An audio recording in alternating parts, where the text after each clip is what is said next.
بسم اللہ الرحمن الرحیم۔ السلام علیکم۔ آج میں آپ کے لیے حضرت مولانا جلال الدین رومی رحمۃ اللہ علیہ کی مشہور تصنیف مثنوی مولائے روم، جو کہ اخلاقی تعلیمات سے مزین ہے، اس کا ایک بہت ہی دلچسپ اور سبق آموز واقعہ لے کر آئی ہوں۔ اس میں حضور نبی کریم صلی اللہ علیہ وآلہ وسلم اور ایک صحابی کے درمیان ہونے والی ملاقات کا ذکر ہے۔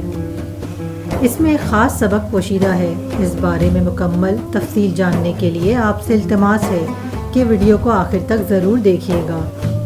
حضور نبی کریم صلی اللہ علیہ وآلہ وسلم کے ایک صحابی رضی اللہ تعالیٰ عنہ سخت بیمار ہو گئے۔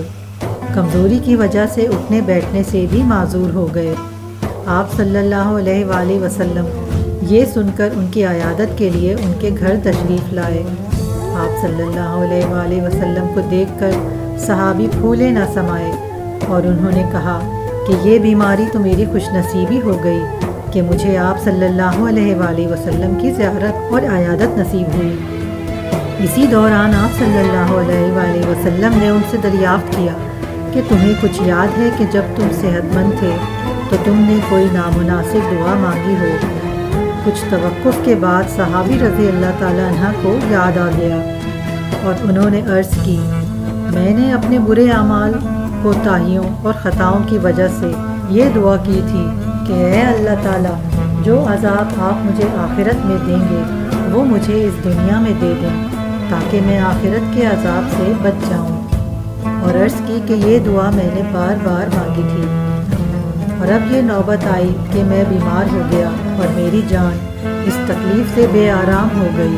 اپنی روزمرہ زندگی کے معمولات، عبادات، ذکر الہی سب مجھ سے چھن گئے، دوست احباب بھی ساتھ چھوڑ گئے۔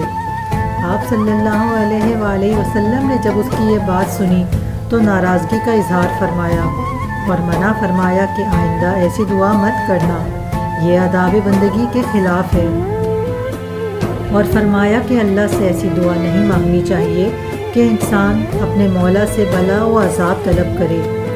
مزید فرمایا کہ انسان تو ایک کمزور چیونٹی کی مانند ہے، اس میں طاقت کہاں کہ آزمائشوں کے پہاڑ اٹھا سکے۔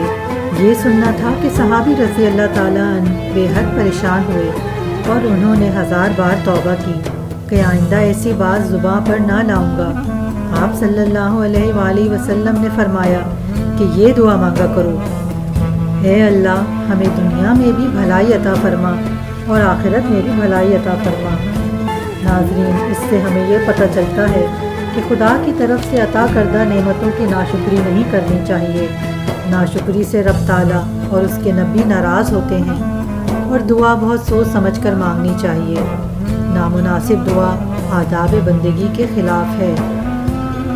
تو ناظرین، حالات جیسے بھی ہوں، کبھی نامناسب دعا نہیں مانگنی چاہیے۔ یہ خود بھی یاد رکھیں اور دوسروں کو بھی بتائیں تاکہ دوسروں کو بھی فائدہ ہو۔ اللہ تعالیٰ ہمیں بہتر دعائیں کرنے کی توفیق عطا فرمائے، آمین۔ اس ویڈیو کو آگے شیئر کریں اور اسی طرح کی اسلامک ویڈیوز دیکھنے کے لیے میرے چینل اسلامک آور کو سبسکرائب کر لیں۔ السلام علیکم ورحمۃ اللہ وبرکاتہ۔